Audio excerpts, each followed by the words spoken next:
New tonight, I quote, "You and your family will be killed very slowly.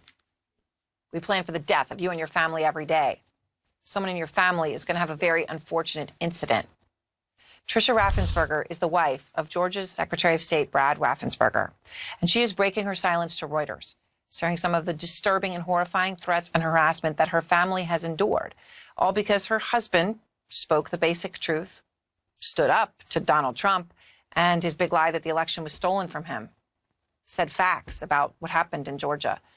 Out front now, Brad Raffensperger. And Secretary, I appreciate your time. And, you know, frankly, I'm sorry to be speaking to you under these circumstances, but it takes a lot of bravery and it's so important to speak out about it. I mean, why is Tricia deciding to tell us all of this now, to share these threats publicly?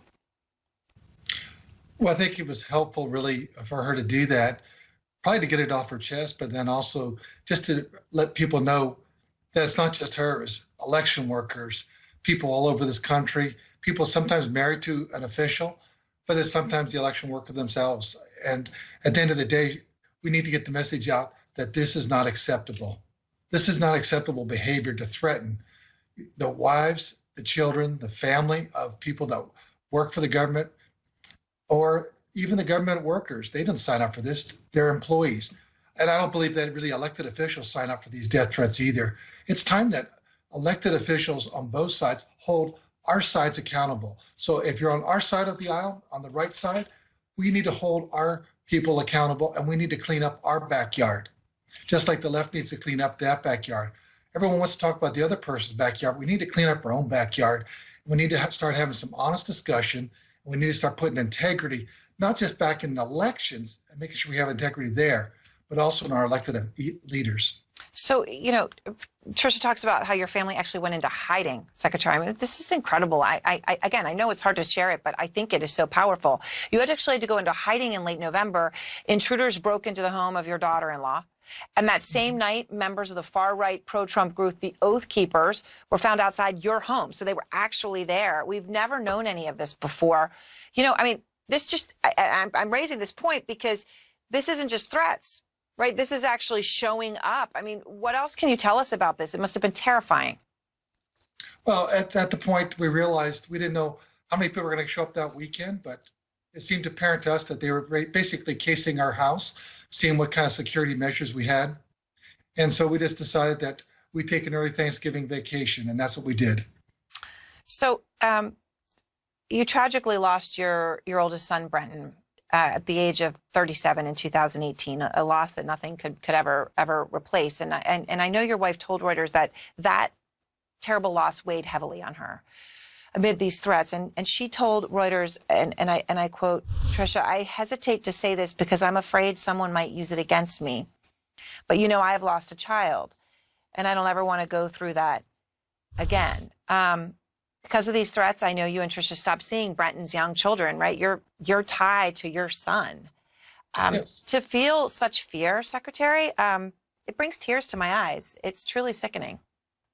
Well, we just never wanted to have our grandchildren over here, and all of a sudden a situation arose. Even if it wasn't a violent thing, just people screaming and hollering, shouting at me, but my grandchildren hearing that, just kind of think about the emotional scars that could happen to them, but also then what if they're actually in physical danger? So that's why we took, a several month break of having the children over there until things started calming down a little bit. But, as you read off in the top of your piece, some of those threats came in as late as April 24th. Now, I understand that it's still going around in the rest of the country, other states, other state election officials are still being threatened also. April 24th. I mean, just to be clear, right? We're April 24th of this year, right? 6 weeks ago. So someone used a fake email address. They used your name. They tried to make it appear the messages were coming from you. And then these were awful things also, about Tricia. One of them read, I quote, "I married a sickening whore. I wish you were dead." You and your staff believe the motive for this, I understand, Secretary, was to force you to resign, was just to break you. But you haven't resigned. And no. you kept standing up for the truth of the election and that it was that was the fair outcome in Georgia. You're running for re-election.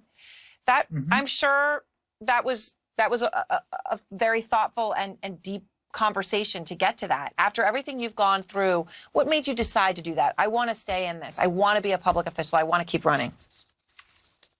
Well, people are questioning my integrity. We made sure we ran an honest and fair election. Am I disappointed in the results? Absolutely. I'm a Republican, conservative one. But my job is to make sure we have a fair vote. And people are trying to push us off our program, our plan. And I'm not going to do that. I need to stand for integrity. What is really, I think, embarrassing as a Republican is that we have people that are on our side of the aisle that would do such shameful things and say such shameful things that are so vile. I always thought that, we were the people that, our party was better than this. And when you start seeing this, everyone on my side needs to hold people accountable. We need to watch what we say, and we need to make sure that what we say is respectful. We can have disagreements, political disagreements, but at the end of the day, we need to come together and talk to each other like fellow human beings, because it is something we have to understand that this is bigger. This country is bigger than just one person for every single office. We've had great presidents. We've had, great Congresses. We've had people in different positions, very important positions.